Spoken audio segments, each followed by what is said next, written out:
All right, thank you for staying with us. Now, the Lagos State Police Command has arrested a 44-year-old businessman, Amara Kennedy, who was said to have circulated nude photos of his former lovers. Recall the story we spoke about earlier of some widow whose lover had circulated her photo. He had vowed not to forgive his lovers who he was circulating his photos. And now we'll be speaking with the Lagos State Police Command spokesperson, Benjamin Hundeyin, who will be telling us about how they were able to arrest him, how they were able to nab him, and every other update that we need to know. Good morning, Mr. Hundeyin. Thank you for joining us. Good morning, and thank you for having me on the show today. Right. Talk to us the process or what it took to arrest Mr. Amara Kennedy, who was seemingly on the run when he was being sought after. Well, he refused to heed the invitation of the police, so we had to bait him. He reached out to his victim, requesting to settle things with her amicably. So he fixed a meeting point. And, you know, the victim, or let's say survivor, that's the right word, the survivor was in constant touch with us. She let us know everything, and we encouraged her to agree to the meeting. And he said that he wanted the woman to use her hands to delete all the pictures from his phone. So since we knew the venue, we knew the time, we were there right way before they got there. And we already knew who we were looking for, we knew what he looked like. So it was easy. The moment he arrived there, our operatives just picked him up. So that was how we came about arresting him. Okay, last week when this news broke, it was reported in the papers that when the woman came to report to the police was insisting she paid 50,000 naira before the case can be carried out. Can you confirm this, sir? Yes. Before the case came to headquarters, where we are handling it now, she first went to Pen Cinema Division to report the case. And the police officer on duty was talking about expediting investigation by geolocating the suspect with his phone. And in order to make it fast, I would need to procure a private person who is very good at geolocating or tracking, like many people put it, a suspect. And that would cost money. So that was what explanation that was the explanation the policeman gave, but that's totally wrong. That's totally unprofessional. Somebody who was being traumatized should not even be told all that. The police officer should have forwarded that geolocation request to the headquarters where it would be handled. So that officer, the Commissioner of Police in Lagos State Command, CP Dowo, has he directed immediately that the officer be brought in and be made to pass through disciplinary action, because it is clearly a disciplinary offense. So that was totally wrong. Okay. Okay. Sir, how often do cases like this arise in our country, and what's the response rate from the police to handle cases like this? I'm sorry, I can't hear you. Okay, can you hear me now? Yeah, this is better. Okay. My question is, how often do cases like this arise in Lagos State and maybe in general Nigeria? And what's the response rate for this kind of situations to be sorted by the police? Well, we get these cases quite often. I must say that unfortunately, many people are careless. Many people move with people they don't really know. So we get these cases quite often. In fact, that's why we have a gender unit at the headquarters. The gender unit deals with these kind of cases specifically, and domestic and gender, sexual-based violence. So we get it often. And we also have a high success rate when it comes to investigating and prosecuting offenders. though we don't talk about it much because some of the survivors don't want it in the open. Even though they support our investigation, prosecution takes place, but they don't even want us to talk about it because they feel it's shameful. But we have a high success rate. People report. But sadly, we get these cases quite often. Okay, so what are the next steps? What should the victims expect going I'm sorry, forward? you need to speak up a bit. I'm sorry. I said, so what are the next steps? Is it that he would be charged to court, or are the victims willing to let it go or settle out of court? What are the next steps to prosecuting this blackmailer? For us, we would not even talk about, let's settle. Many people request that, I would like to settle. I would like to compensate the victim. I would like to pay a huge amount of money. And sadly enough, some survivors too come around to say, I want to leave it to God.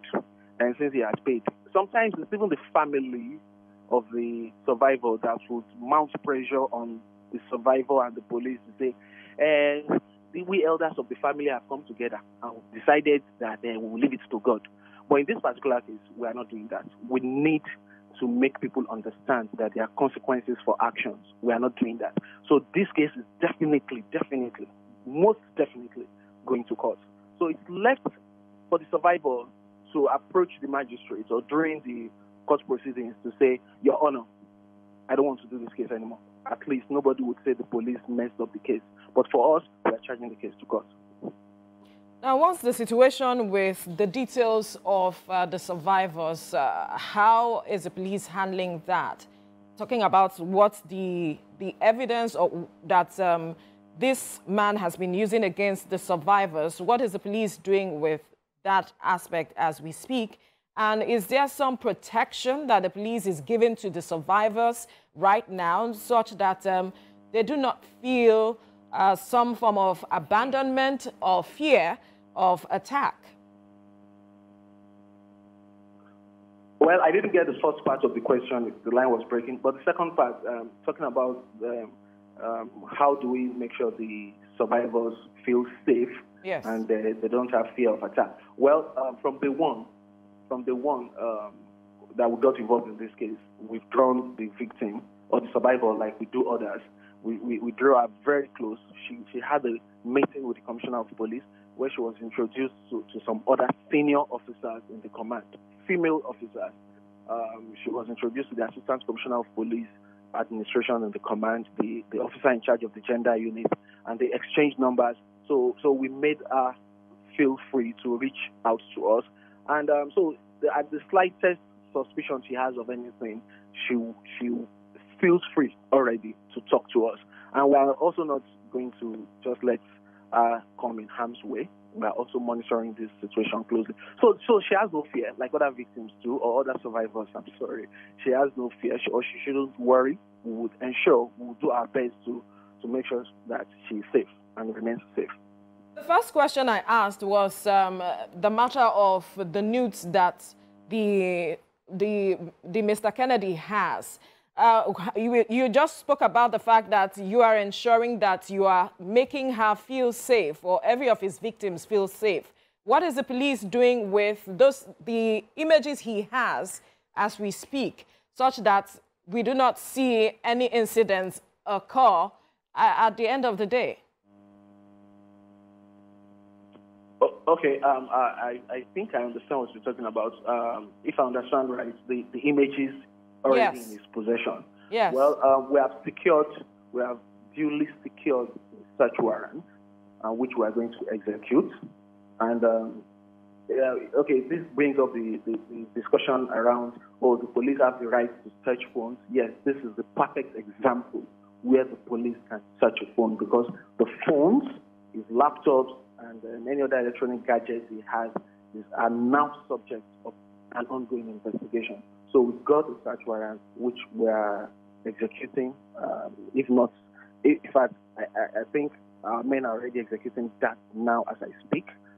So we'll try our best to get everything we can It's possible he has seen some of these pictures in some other places, but we'll try our best to make sure we get everything, just to make sure that further damage is not done, and the lady is not further traumatized. Right. Okay. So are there other victims willing to come and, push their case since this man has been arrested? Because initially they said he had done this to about 9 persons.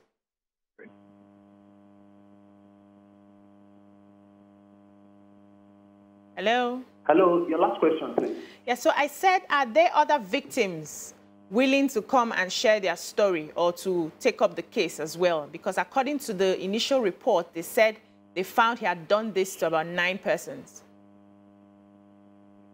Yes, so far we have established that he has done this to 10 widows. 10 widows. 2 have come out to testify against him. And we are hoping, we know some of the others, and we are in touch with them, but we can't force them to testify. But we're in constant touch with them, and our communication channels are open. So anytime they have the confidence to come out, we'll be ever willing to work with them. Right. We need Nigerians to understand if this is a criminal case. I ask because, sometimes we do not know the gravity of what we're doing, and we just, are concerned about our bellies. So please, can you explain to Nigerians that this is a criminal case? Well, if it is, and are there laws in place already to ensure that prosecutors are brought to book regarding matters like this? Yes, definitely. It is a criminal case. Blackmail is definitely a criminal case. And it's our duty to enforce duly passed laws. So there's a law against it, and we are enforcing the law. We've apprehended the suspect, and we're going to prosecute the suspect. So that's where our own part of justice ends, and the judiciary will take it up from there, look at the case, and award appropriate punishment. But definitely, it is criminal, and we hope this would provide an opportunity for people to learn and desist from doing such. So what's your advice for, other women that are going through this? Because there are some women that are still living in fear and they do not know how to approach blackmailers. From your point of view, what do you think, what steps or measures should other victims take in situations like this? Well, I don't think I got you well, but if it's victims already, people that are already victims, what steps to take? They need to come out. They need to come out. Their identity is, the confidentiality is guaranteed if they choose to go that way. And we have a gender unit headed by a woman. Even the deputy is a woman, so they are specialized in these areas. They do trainings a lot, even with foreign partners, with foreign NGOs.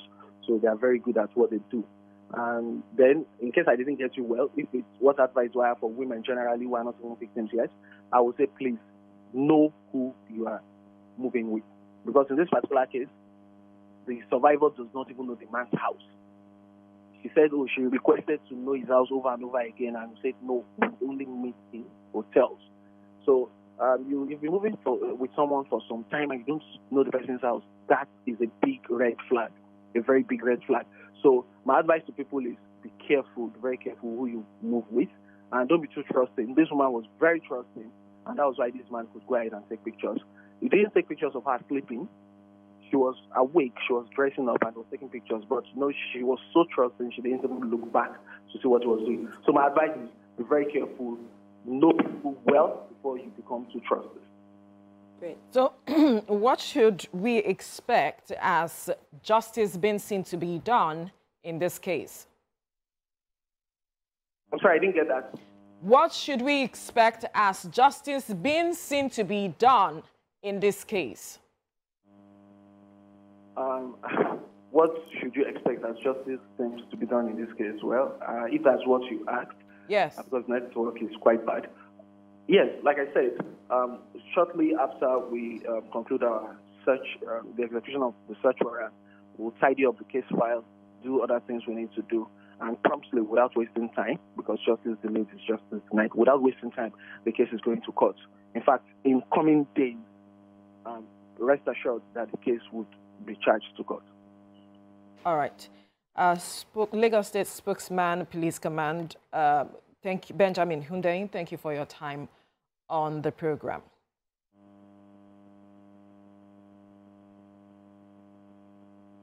Can you hear me? Right. Yes, I can hear you. We're saying thank you for your time on the program. Oh, thank you for having me on the program today. Thank you. Right.